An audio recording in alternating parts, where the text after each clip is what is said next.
Hello everyone, welcome to my YouTube channel study with KC. मैं हूं अनिष्का चौधरी और आज मैं आपको बताने वाली हूं सीबीएसई की नई वैकेंसी के बारे में जो कि हाल ही में रिलीज़ हुई है।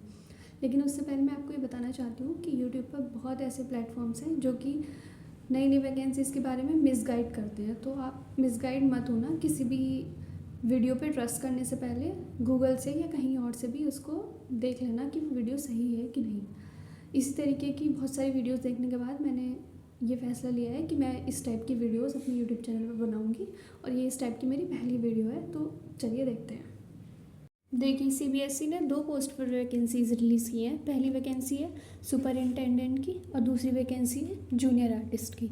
सुपरिंटेंडेंट की पोस्ट पर वैकेंसी जो रिलीज़ हुई है ये ग्रुप बी की पोस्ट है और जूनियर आर्टिस्ट की एक ग्रुप सी की पोस्ट है।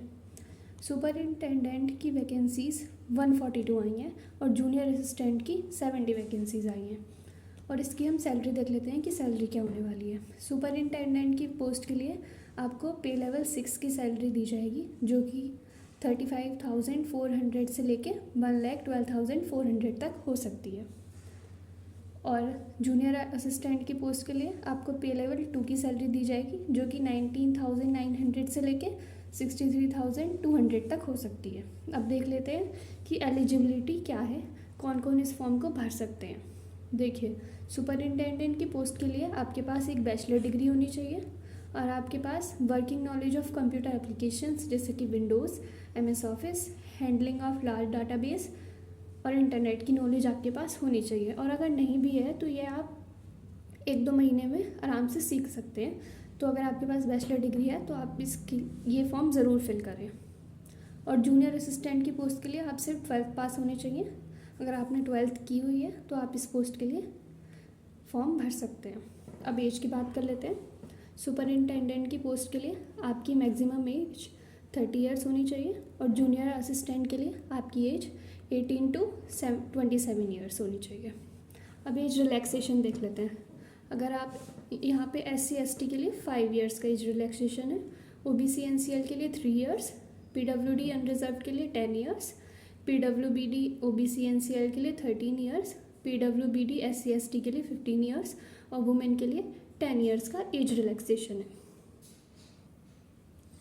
अब बात करते हैं मेथड ऑफ रिक्रूटमेंट के बारे में कि आपका सिलेक्शन कैसे होगा, क्या क्या इसका सिलेक्शन प्रोसेस होगा। तो देखिए, सुपरिंटेंडेंट की पोस्ट के लिए 2 टायर में आपका एग्ज़ाम होगा। टायर 1 में MCQ बेस्ड एग्जामिनेशन होगा और टायर 2 में आपका एक objective type OMR based examination होगा। कंप्यूटर पे नहीं होगा, ये ऑफलाइन एग्जामिनेशन है। और एक डिस्क्रिप्टिव टाइप रिटन एग्ज़ाम होगा। और इसके साथ साथ आपके पास typing speed of 35 word per minute in English या फिर 30 वर्ड पर मिनट इन हिंदी आपको कंप्यूटर पे टाइप करना आना चाहिए। और आपकी typing speed 35 word per minute in English होनी चाहिए और 30 वर्ड पर मिनट हिंदी में होनी चाहिए। और ऐसे ही जूनियर असिस्टेंट में होनी चाहिए। इसमें सिर्फ एक ही एग्ज़ाम होगा आपका, टायर 1, जो कि MCQ बेस्ड होगा। अब बात कर लेते हैं एग्जामिनेशन फ़ीस की। तो अगर आप अनरिजर्व्ड कैटेगरी से हैं, OBC से हैं और EWS से हैं तो आपको 800 रुपये पे करने पड़ेंगे हर एक पोस्ट के लिए। और अगर आप SC से हैं, ST से हैं, PWBD से हैं, एक्स सर्विसमैन हैं या फिर वुमेन हैं या फिर डिपार्टमेंटल कैंडिडेट हैं तो आपको इसके लिए कोई फ़ी पे करने की ज़रूरत नहीं है। अब बात करते हैं ऑनलाइन रजिस्ट्रेशन कब से स्टार्ट होंगे। तो इसके ऑनलाइन रजिस्ट्रेशन स्टार्ट हो चुके हैं 2 जनवरी से और ये 31 जनवरी तक चलेंगे। तो जो भी इसके लिए एलिजिबल हैं, बहुत अच्छी पोस्ट है, अप्लाई कर दीजिए।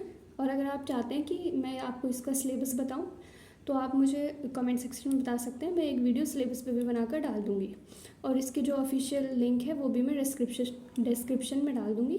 तो आप लोग देख लीजिएगा और मेरी वीडियो को प्लीज़ लाइक कीजिएगा और मेरे चैनल को सब्सक्राइब कीजिएगा।